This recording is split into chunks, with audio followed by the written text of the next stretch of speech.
साथियों नमस्कार। आप सभी लोगों का मेरे YouTube चैनल पर बहुत बहुत स्वागत है। साथियों आज के इस वीडियो में मैं आप सभी लोगों को मध्य प्रदेश आर्थिक सर्वेक्षण 2023-24 के कुछ ऐसे महत्वपूर्ण डाटा को बताने वाला हूं जो कि आपके MPPSC प्री 2025 के लिए इम्पोर्टेंट हैं या MPPSC प्री 2025 में उस टॉपिक से प्रश्न आ सकते हैं।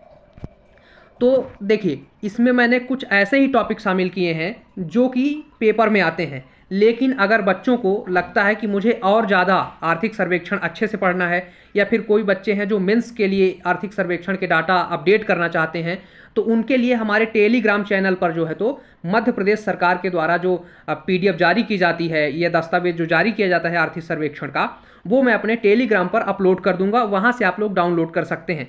टेलीग्राम की जो आईडी है या लिंक है वो हमारे डिस्क्रिप्शन बॉक्स में है इस वीडियो के। आप लोग डिस्क्रिप्शन बॉक्स में जाइए और टेलीग्राम चैनल को जो है तो ज्वाइन कर लीजिए। उसके अलावा जो बच्चे ये कहते हैं कि सर इसका जो आप पढ़ाते हैं या जो आप बताते हैं उसका PDF बना करके टेलीग्राम पे डाल दीजिए, तो ये जो मैं PPT पर जिस पे आर्थिक सर्वेक्षण बता रहा हूँ या पढ़ा रहा हूँ उसका भी मैं इस PPT का भी PDF बना करके अपने टेलीग्राम चैनल पर जो है तो अपलोड कर दूंगा। इसलिए आप लोग टेलीग्राम चैनल से ज़रूर जुड़ें। अब आइए हम आर्थिक सर्वेक्षण 2023-24 का मध्य प्रदेश के संदर्भ में महत्वपूर्ण टॉपिक्स को देख लेते हैं। सबसे पहले जो बार बार जहां से प्रश्न आए हैं कई बार MPPSC के एग्जाम में, तो सबसे जो पहला हमारा टॉपिक है यहाँ पे राज्य सकल घरेलू उत्पाद है। अब देखिए किसी भी स्टेट का या देश का, हम कहें भारत का हो या चाहे किसी भी प्रदेश का हो, उसका जो सकल घरेलू उत्पाद होता है वो दो विधियों के आधार पर मापा जाता है। एक होता है स्थिर मूल्य और एक होता है आपका प्रचलित मूल्य। तो यहाँ पर इस स्लाइड में हम लोग स्थिर मूल्य के बारे में बात करेंगे और अगली स्लाइड जो है वहाँ पर हम लोग प्रचलित मूल्य के बारे में बात करेंगे। तो आइए देखते हैं कि राज्य सकल घरेलू उत्पाद जो है हमारा SGDP यानी कि स्टेट ग्रोस। तो आइए हम लोग राज्य सकल घरेलू उत्पाद 2023-24 का जो है स्थिर मूल्य पर देखते हैं कि हमारा कितना राज्य का सकल घरेलू उत्पाद है। तो अगर हम स्थिर मूल्य पर 2023-24 की बात करें तो 2023-24 में जो हमारा स्थिर मूल्य पर राज्य सकल घरेलू उत्पाद है वो 6,60,363 करोड़ रुपए है। इसके बाद इसके पिछले वित्त वर्ष यानी कि 2022-23 की बात करें तो उस समय पर जो हमारा राज्य सकल घरेलू उत्पाद था वो 6,22,908 करोड़ रुपए था। अब 2022-23 वित्त वर्ष की तुलना में 2023-24 के वित्त वर्ष में हमारा यहाँ पे आप देख सकते हैं जो राज्य का सकल घरेलू उत्पाद है वो बढ़ा है। अब उसमें कितनी वृद्धि हुई है, तो हम वृद्धि दर की बात करें तो 2022-23 से 2023-24 में जो हमारी वृद्धि दर है वो 6.91% है। अब इस जो आपका पूरा स्लाइड है इसमें आपको दो डाटा इंपॉर्टेंट है, मतलब इस स्लाइड से। पहला तो कि आपका 2023-24 के वित्त वर्ष में टोटल या पूरा राज्य का सकल घरेलू उत्पाद कितना है, तो 6,60,363 करोड़ रुपए, ये आपको याद करना है। दूसरा जो डाटा आपको याद करना है वृद्धि दर, यानी कि 2023-24 में राज्य सकल घरेलू उत्पाद में वृद्धि दर कितनी रही, तो वृद्धि दर कितनी रही 6.91%। तो ये दो डाटा आपके MPPSC प्री 2025 के लिए इस स्लाइड से इंपॉर्टेंट है। इसके बाद अगले स्लाइड पे चलते हैं और हम लोग राज्य सकल घरेलू उत्पाद का प्रचलित मूल्य पर देखते हैं कि कितना रहा हमारा। तो देखिए सकल घरेलू उत्पाद जो है हमारा प्रचलित मूल्य पर 2023-24 में बात करें तो 13,63,327 करोड़ रुपए रहा, और वहीं पे 2022-23 की बात करें तो ये 12,44,471 करोड़ रुपए रहा। अब इन दोनों डाटा को आप मिलाएंगे तो आप पाएंगे कि 2022-23 वित्त वर्ष की तुलना में 2023-24 का जो हमारा वित्त वर्ष रहा उसमें राज्य का सकल घरेलू उत्पाद बढ़ा है, उसमें वृद्धि हुई है। तो कितने प्रतिशत की वृद्धि हुई है, वृद्धि दर की बात करें, ग्रोथ रेट की बात करें तो वो है 9.37%। कितना है, 9.37%। तो इस वाले स्लाइड में भी आपको दो डाटा इंपॉर्टेंट है जो कि आपको MPPSC प्री 2025 के लिए महत्वपूर्ण है, जो आ सकते हैं। पहला डाटा ये है कि 2023-24 वित्त वर्ष में आपका राज्य का सकल घरेलू उत्पाद प्रचलित मूल्य पर कितना था। इस तरह का प्रश्न आ सकता है कि मध्य प्रदेश आर्थिक सर्वेक्षण 2023-24 के अनुसार राज्य का सकल घरेलू उत्पाद प्रचलित मूल्य पर निम्न में से कितना था। चार विकल्प आपको देंगे, आपको ये जो है तो डाटा एग्जैक्ट याद होना चाहिए, नहीं तो आगे पीछे थोड़ा सा भी डाटा करके चार ऑब्जेक्टिव देंगे वो और आप सही नहीं कर पाएंगे। तो आपको जो है डाटा अच्छे से याद करना है। इसके बाद इसी तरीके से अगला प्रश्न वो बना सकते हैं कि मध्य प्रदेश आर्थिक सर्वेक्षण 2023-24 के अनुसार राज्य सकल घरेलू उत्पाद प्रचलित मूल्य पर उसमें वृद्धि दर कितनी रही, या उसका कितना वृद्धि दर जो है तो दर्ज किया गया। तो वृद्धि दर कितनी रही, 9.37%। तो यानी कि दो जो है प्रश्न यहाँ से बन सकते हैं एमपीपीएससी के एग्जाम में। तो आपको ये दो डाटा जो है तो इस स्लाइड से याद करना है। इसके बाद अगली स्लाइड पे चलते हैं और हमारी अगली स्लाइड है प्रति व्यक्ति आय को लेकर के, मध्य प्रदेश की प्रति व्यक्ति आय को लेकर के। अगर आप 2024 का एमपीपीएससी प्री का जो पेपर है उसको देखेंगे, एनालाइज करेंगे, तो आप पाएंगे कि प्रति व्यक्ति आय से, मध्य प्रदेश की प्रति व्यक्ति आय से एक प्रश्न आया था जो कि आपकी अर्थव्यवस्था का जो पहला टॉपिक है, जहां पे लिखा है कि भारत की अर्थव्यवस्था में मध्य प्रदेश की अर्थव्यवस्था का स्थान, वहां से आया था भारत की प्रति व्यक्ति आय जो आपकी पर कैपिटा इनकम है और जो मध्य प्रदेश की पर कैपिटा इनकम है, इन दोनों के बीच में क्या आया था, तुलना करने को लेकर के प्रश्न आया था कि इसमें से कौन सा जो है तो विकल्प सही है, ये करके वहां पे प्रश्न आया था, यानी कि सत्य है, इस तरीके के प्रश्न वहां पे आए थे। तो यानी कि प्रति व्यक्ति आय से जो है तो आपके प्रश्न 2025 में बन सकते हैं। देखिए इसमें दो चीज़ों पे हमने जो हमारी प्रति व्यक्ति आय होती है वो भी दो चीज़ों पे मापी जाती है या दो विधियों के आधार पे मापी जाती है। एक होता है स्थिर मूल्य, दूसरा होता है प्रचलित मूल्य।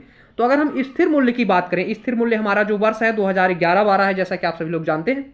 स्थिर मूल्य पे अगर हम बात करें तो हमारी जो प्रति व्यक्ति आय है मध्य प्रदेश की वो 66,441 रुपये है। कितनी है, 66,441 रुपये। वहीं पे प्रचलित मूल्य की बात करें तो प्रचलित मूल्य पर हमारा जो प्रति व्यक्ति आय है मध्य प्रदेश का वो है 1,42,565 रुपये। कितना है, 1,42,565 रुपये। तो इस तरीके से स्थिर मूल्य और प्रचलित मूल्य पर हमारा प्रति व्यक्ति आय है, ये भी आपको याद करना है। इसके बाद आगे चलते हैं और देखते हैं मध्य प्रदेश का आर्थिक सर्वेक्षण 2023-24 का जो हुआ है उसमें सकल राज्य मूल्य वर्धित यानी कि GSVA, यहाँ से प्रश्न जो है तो कई बार आपको पूछा जाता है। 2022 में मेरे हिसाब से यहाँ से एक प्रश्न आया था प्राथमिक क्षेत्र का योगदान को लेकर के। तो यही पूछते हैं प्रश्न में कि बताइए आर्थिक सर्वेक्षण 2022-23 के अनुसार GSVA में प्राथमिक क्षेत्र का कितना योगदान है, या प्रश्न हो सकता है द्वितीय क्षेत्र का कितना योगदान है, तृतीय क्षेत्र का कितना योगदान है। जैसा कि आप सभी लोग जानते हैं प्राथमिक क्षेत्र में कृषि, मत्स्य पालन, इस खनिज, इस तरीके के जो है तो सेक्टर आते हैं। वहीं द्वितीय क्षेत्र में जो है तो आपके इंडस्ट्री आता है, तृतीय क्षेत्र में जो है तो आपके सेवा क्षेत्र आते हैं जैसे बैंकिंग वगैरह है।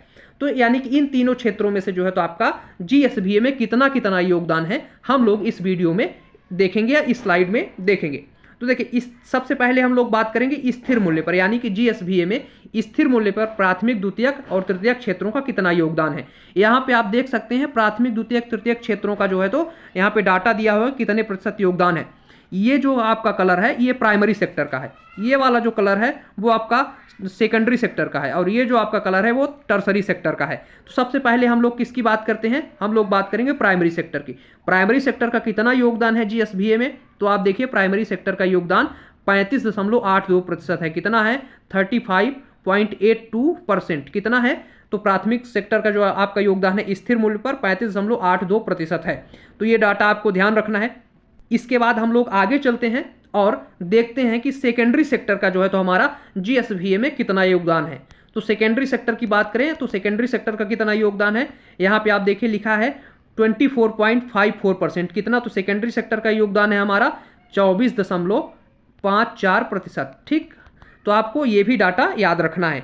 इसके बाद टर्सरी सेक्टर की बात करें तो टर्सरी सेक्टर यानी तृतीयक सेक्टर, सेवा जो क्षेत्र है हमारा, उसका कितना योगदान है। तो टर्सरी सेक्टर का योगदान जो है आपके GSVA में 39.64% है। कितना है, 39.64%। तो सबसे ज़्यादा किसका है, टर्सरी सेक्टर का है। तो यानी कि ये भी प्रश्न आ सकता है कि GSVA में सबसे ज़्यादा किस क्षेत्र का योगदान है, तो सबसे ज़्यादा योगदान है सेवा क्षेत्र का। ये हो गया स्थिर मूल्य पर। अब आइए चलते हैं हम लोग देखेंगे प्रचलित मूल्य पर। किस पे, प्रचलित मूल्य पर। तो GSVA में प्रचलित मूल्य पर कितना योगदान है, यहाँ पर देखिए फिर से उसी तरीके के एक जो है तो यहाँ पे चित्र दिया हुआ है, ग्राफ दिया हुआ है जिसमें अलग अलग जो है तो बताए गए हैं सेक्टर का योगदान। तो देखिए यहाँ पर जो प्राइमरी सेक्टर है ये रहा आपका, सेकेंडरी सेक्टर ये रहा आपका, और टर्सरी सेक्टर जो है तो ये रहा आपका। अब यहाँ पे प्रचलित मूल्य पर GSVA में किस सेक्टर का कितना योगदान है, तो सबसे पहले हम लोग प्राइमरी सेक्टर की बात करते हैं। ये रहा आपका प्राइमरी सेक्टर। प्राइमरी सेक्टर का योगदान है 45.55%।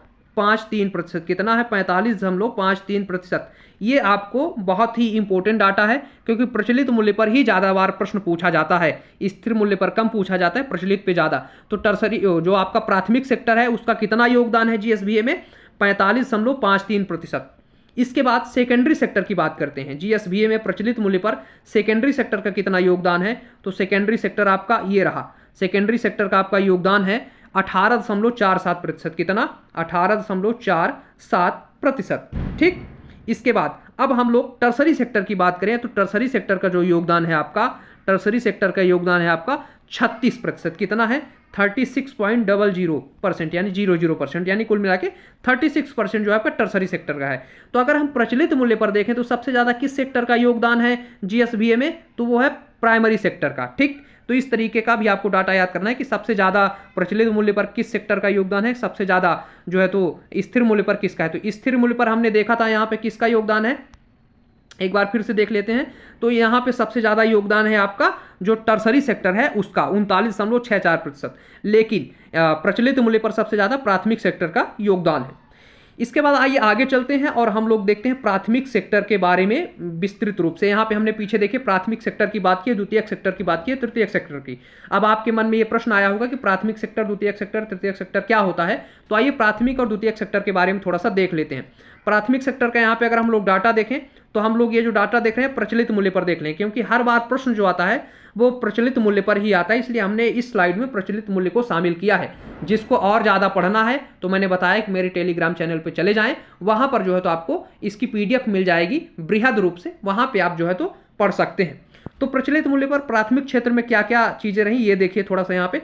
तो सबसे पहला जो यहाँ पे पॉइंट है, प्रचलित भाव पर प्राथमिक क्षेत्र की हिस्सेदारी वर्ष 2022-23 में 45.17% से बढ़ करके 2023-24 में 45.53% रही। यानी कि यहाँ पर जो है आप देखें 0.14% के जो है तो यहाँ पे आपको बढ़त दिखाई दे रही है। तो कुल मिलाकर के जो है तो हमारा प्राथमिक सेक्टर का जो क्षेत्र है उसमें क्या हुआ है, 2022-23 की तुलना में 2023-24 में जो है तो यहाँ पे बढ़त देखने को मिली है।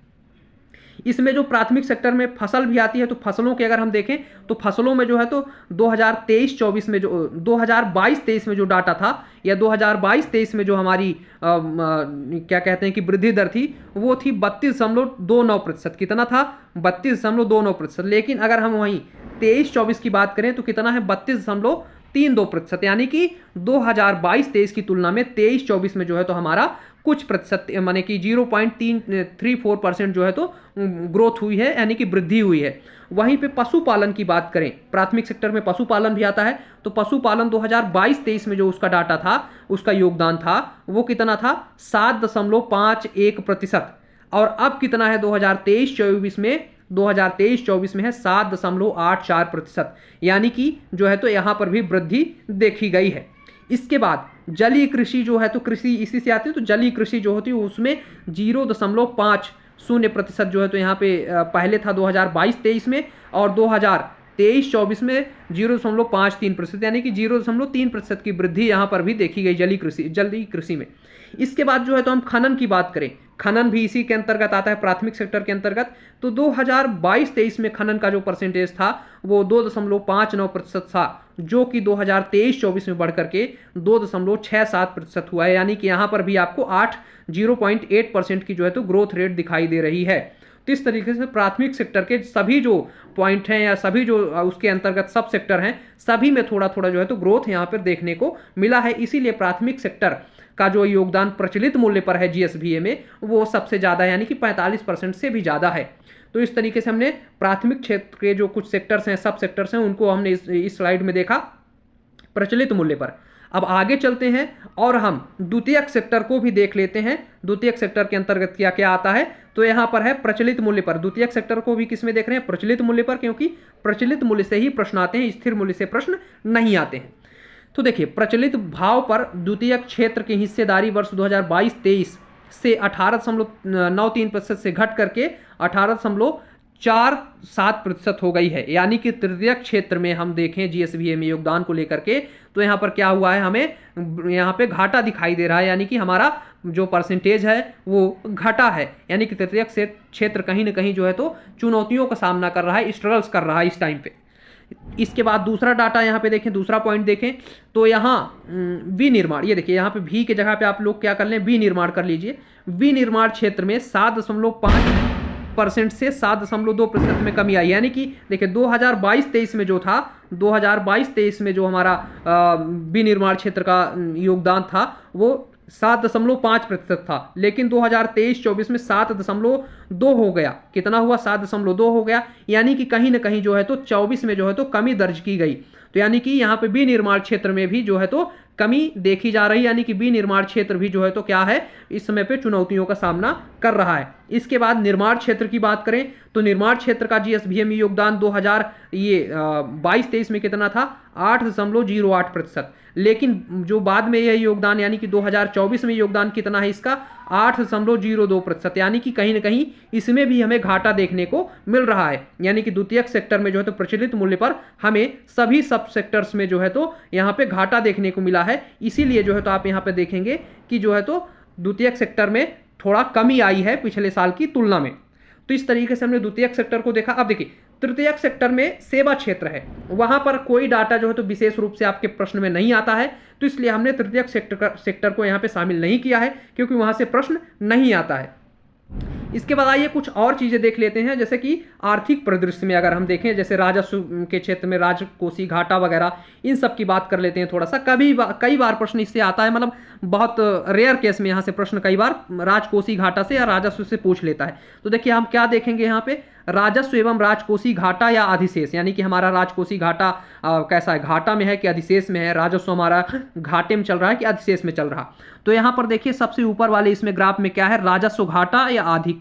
तो देखिए हमारा जो 2023-24 में जो राजस्व है वो अधिशेष में है। यहाँ पे आप देखेंगे प्लस का साइन लगा हुआ है, प्लस 413 लिखा है। अगर ये हमारा माइनस में होता यानी घाटे में होता तो यहाँ पे माइनस लगा होता, लेकिन क्या लिखा है, प्लस में। तो हमारा जो राजस्व है वो कैसा है, अधिशेष है। यानी कि हम राजस्व जो जितना हमने टारगेट किया था उससे ज्यादा, यानी कि 413 करोड़ रुपए हमने जो है तो राजस्व से इकट्ठा किए, जो कि सरप्लस यानी कि अधिशेष है। ठीक, यहीं पे आप नीचे एक डाटा लिखा हुआ है राजकोषीय घाटा। यहाँ पे देखिए राजकोषीय घाटा, तो हमें राजकोषीय घाटा कितना लगा है, यानी कि जो हमारे राज्य के कोष में पैसा होता है उसमें कितना जो है, जितना हमने बजट के लिए डिसाइड किया था उसमें से कितना घट गया पैसा। तो आप यहाँ पे देखेंगे लिखा है 55,709 जो करोड़ रुपए है वो हमारा राजकोषीय घाटा है यहाँ पे। ठीक, इसके बाद ये इसमें अगला जो यहाँ पे आप देखेंगे स्लाइड में ही नीचे एक टेबल बनी हुई है, इसमें क्या लिखा है, प्राथमिक घाटा, और फिर उसके बाद है जीएसडीपी के परसेंट के रूप में, है ना,